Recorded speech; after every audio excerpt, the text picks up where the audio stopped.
सोचो, एक ऐसी जगह जहाँ पर एक बार कोई चला जाए तो कभी लौट कर वापस नहीं आता।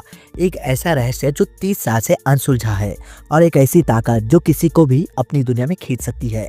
क्या तुम इस रहस्य से पर्दा हटाने के लिए तैयार हो? अगर हाँ, तो चलो इसकी शुरुआत करते हैं। ग्रेवसेंड ब्रुकलिन का ऐसा कस्बा जहाँ बीते 30 सालों से एक रहस्य दफन है। 1994 में 4 किशोर अचानक से गायब हो जाते हैं। ना उनकी लाश मिलती है, ना ही कोई सुराग। लोग इसे महज एक अफवाह मानते हैं, लेकिन जो सच में हुआ वो कहीं ज्यादा खौफनाक था। अब 2024 में जब एंथनी ब्रूअर अपने परिवार के साथ यहाँ पर बसता है, तो उसका बेटा डेविन और बेटी सीसी उस भयानक सच्चाई से टकराने वाले होते हैं, जिसे कि अब तक सालों से उनसे छुपाया गया होता है।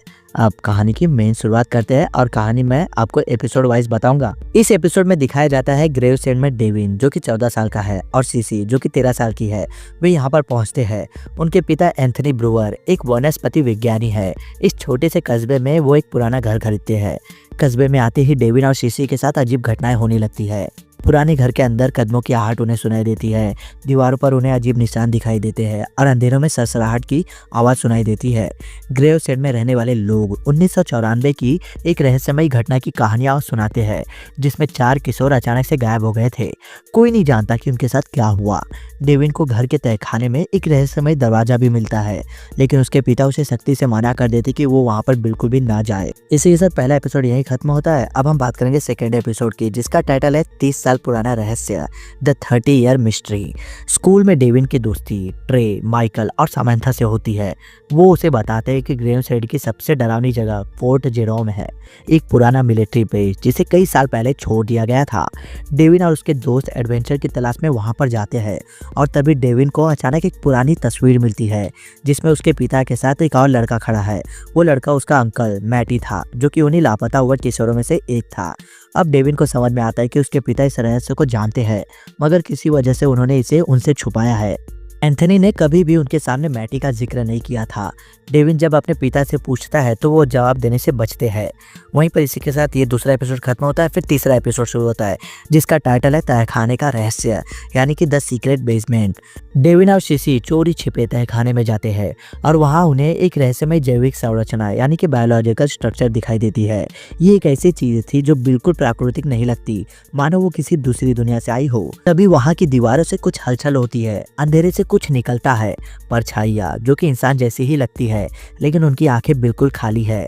वे किसी और के नहीं बल्कि उन्हीं 4 किशोरों की आत्माएं थी, जो कि 1994 में गायब हो गए थे।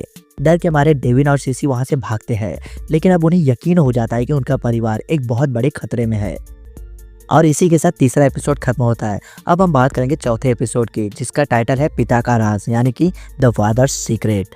एंथनी आखिरकार डेविन और सीसी को 30 साल पुराना सच बताता है। 1994 में जब वो और उसका भाई मैटी अपने दोस्तों के साथ फोर्ट जेरोम गए थे, तब उन्हें एक रहस्यमय पौधा मिला। ये पौधा साधारण नहीं था। इससे निकलने वाले स्पोर्स हवा में उड़ने वाले कण किसी को भी गायब कर सकते थे। गलती से मैटी ने उन स्पोर्स को छू लिया और देखते देखते हवा में घुलकर गायब हो गया। ये सब देखकर एंथनी वहां से भाग निकला, लेकिन वो इस अपराध बोध में जीता रहा कि उसने अपने भाई को वहां पर खो दिया। इसी के साथ चौथा एपिसोड खत्म होता है। फिर 5वां एपिसोड शुरू होता है, जिसका टाइटल है दूसरा आयाम, दी अदर डायमेंशन। डेविन और उसके दोस्त तहखाने के रहस्य को सुलझाने की कोशिश करते हैं और उन्हें एक अजीब दरवाजा मिलता है जो किसी दूसरी दुनिया की ओर खुलता है। ये एक आयामी द्वार है, यानी कि इंटर डायमेंशनल पोर्टल था, जहां वे 4 किशोर अब भी मौजूद थे, मगर अब वो इंसान नहीं रहे थे। वे जीवित थे, लेकिन अब वे इंसानों से ज्यादा उन रहस्यमय स्पोर्स का हिस्सा बन चुके थे। डेविन और सीसी को समझ में आता है कि अगर ये स्पोर्स दोबारा से बाहर आ गए तो पूरा शहर खतरे में पड़ सकता है। एंथनी, डेविन और सीसी फोर्ट जेरोम में उस रहस्यमय पौधे को जलाने की कोशिशें करते हैं, जिससे ये खतरा हमेशा के लिए खत्म हो जाए। मगर अब वही 4 किशोर उनके सामने खड़े हैं। वे अब आधे जीवित आधे भूत जैसी स्थिति में थे। आखिरकार एक खौफनाक लड़ाई के बाद एंथनी अपने भाई मैटी को बचाने की कोशिश करता है, मगर उसे पता चलता है कि मैटी को अब बचाया नहीं जा सकता। वो पूरी तरीके से एक अलग जीव में बदल चुका है। फिर इन दोनों के बीच में एक भयानक संघर्ष होता है। आखिर में मैटी अपने भाई एंथनी को बचाने के लिए खुद को बलिदान कर देता है। वो पौधे के पास जाकर खुद को जलने देता है, जिससे पूरा पौधा और स्पोर्स खत्म हो जाते हैं। लास्ट एपिसोड में दिखाया जाता है कि ग्रेवसेंड अब सुरक्षित है। तहखाने को हमेशा के लिए सील कर दिया जाता है। डेविन, सीसी और उनके पिता अब सामान्य जीवन में लौटने की कोशिशें करते हैं, मगर फिर आखिरी सीन में ट्रे दिखाया जाता है जो कि डेविन का दोस्त होता है। अचानक उसे अंधेरे में से कानों में सड़सड़ाहट की आवाज़ सुनाई देती है और एक आवाज़ फुसफुसाती है उसके कानों में, वो वापस आ रहे हैं।